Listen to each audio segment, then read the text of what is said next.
इस वीडियो में हिंदू विवाह के लिए शर्तें क्या क्या होती हैं वो आज जानेंगे। तो जुड़े रहिए अंत तक, सारे डाउट आपके एक एक करके क्लियर हो जाएंगे।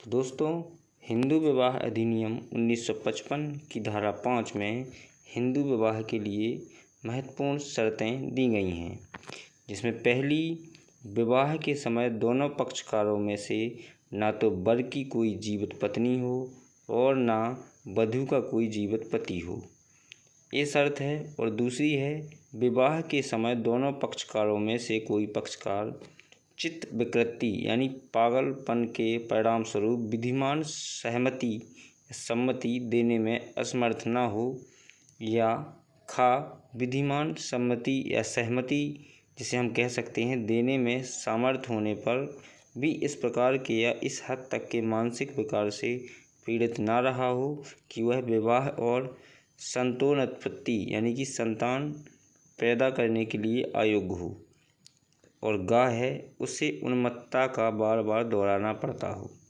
तीसरा है, विवाह के समय वर ने 21 वर्ष की आयु और वधू ने 18 वर्ष की आयु पूरी कर ली हो।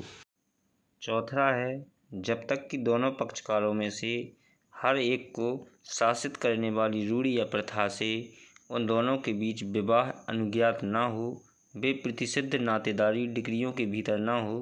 जैसे हिंदुओं में कोई सगे रिश्तेदारी होती है, ये चीज़ें भी ना हो, इसका विशेष ध्यान देना जरूरी होता है। और पाँचवा, जब तक कि दोनों पक्षकारों में से हर एक को शासित करने वाली रूढ़ियाँ प्रथा से उन दोनों के बीच विवाह अनुज्ञात ना हो, वे एक दूसरे के शाबंड ना हो, यानी कि जो हमारे हिंदू धर्म में रूढ़ी और प्रथाएं चलती हैं उसके हिसाब से रिश्तेदार ना हो, कोई दूध का खून का रिश्ता ना हो, इन बातों का ध्यान रखा जाता है। और छठवें को जो है 1978 में ख़त्म कर दिया है। और सातवां नंबर, हिंदू विवाह के लिए कर्मकांड। तो दो चीज़ें हैं इनमें, एक तो हिंदू विवाह के पक्षकारों में से किसी को भी रूढ़िगत रीतियों और कर्मकांड के अनुसार अनुष्ठापित किया जा सकेगा, यानी उसी अनुसार जो रीति रिवाज शुरुआत से चले आ रहे हैं।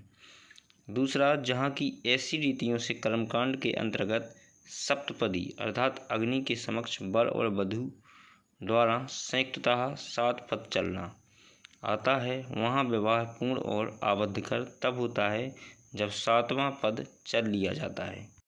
इसके बाद अंतिम है 8वां, हिंदू विवाहों का रजिस्ट्रीकरण। तो एक रजिस्ट्रीकरण के लिए कार्यालय होता है, राज्य सरकार के द्वारा बनाया जाता है, जहां पर आप इसका रजिस्ट्रीकरण या प्रमाण पत्र भी बनवा सकते हैं। तो दोस्तों, वीडियो अच्छा लगा हो तो अधिक से अधिक इसको शेयर करें जिनको आवश्यकता है। कई लोग ऐसे सवाल जवाब करते हैं और वो